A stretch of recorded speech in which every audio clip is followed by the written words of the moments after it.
किसी की दावत में बगैर इजाज़त के, बगैर बुलाए जा सकते हैं या नहीं? देखिए, किसी की शादी या दावत में बिन बुलाए, इजाज़त के बगैर, चाहे दलालतन, इजाज़तन, सराहत के बगैर किसी के यहाँ जाना और वहाँ खाना वगैरह खाना, ये इंतहाई गैर अखलाक़ी और नाजायज़ काम है।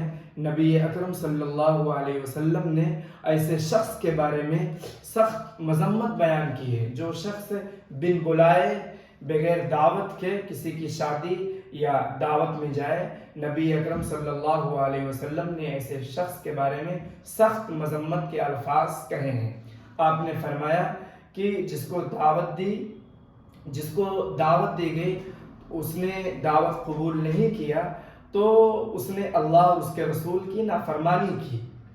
और जो शख्स बगैर बुलाए दावत में गया, तो वो शख्स चोर बनकर दाखिल हुआ और लुटेरा बनकर वापस आया।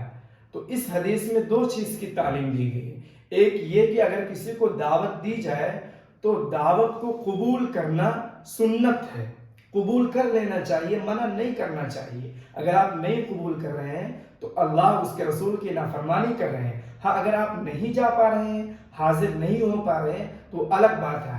हाजिर होना ज़रूरी नहीं है, सुन्नत नहीं है। हाजिर होना, खाना सुन्नत नहीं है, बल्कि कबूल करना सुन्नत है। दूसरी बात की तालीम जो दी गई इस हदीस में, वो ये कि बगैर बुलाए दावत में ना जाए। जो शख्स बगैर बुलाए दावत में जाता है, वो चोर बनकर दाखिल होता है और लुटेरा बनकर वापस आता है। इसी तरीके से हदीस में, एक और हदीस में है तफसीली बात कि एक सहाबी हैं, उन्होंने खाना तैयार करवाया और एक शख्स को, एक सहाबी को बुलाने के लिए नबी सल्लल्लाहु अलैहि वसल्लम के पास भेजा।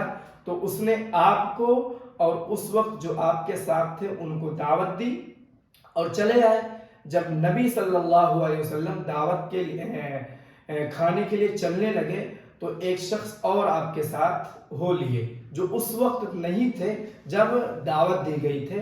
तो जब आप सल्लल्लाहु अलैहि वसल्लम उनके घर पहुंचे, तो आपने इजाज़त मांगी कि एक शख्स ऐसे हमारे साथ आए हैं जो दावत के वक्त मौजूद नहीं थे, क्या आप इजाज़त देते हो? तो उन्होंने कहा हाँ, हमने इजाज़त दी।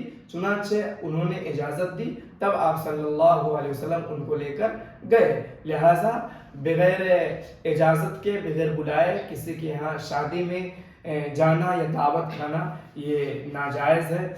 इसमें जो सवाल किया गया है कि हम लोग शादियों में, हाल में अगर शादी होती है तो हम लोग खाने के लिए जाते हैं, तो ये जाना ठीक नहीं है। भाई, आप पढ़ते हैं, आप अपने घर को छोड़ करके यहाँ से गए पढ़ने के लिए, अब आप वहाँ हाल में शादी हो रही है, तो बगैर बुलाए आप कि हम स्टूडेंट हैं, हम पढ़ने वाले तालिब इल्म हैं, हमको कोई पहचानेगा नहीं, हम जाते हैं वहाँ खा लेंगे, मेहमान समझेंगे।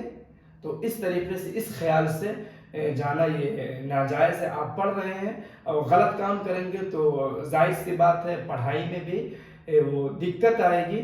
आप उसके गलत जो नताइज हैं, गलत नताइज उसको देखेंगे, इसलिए इससे बचना चाहिए।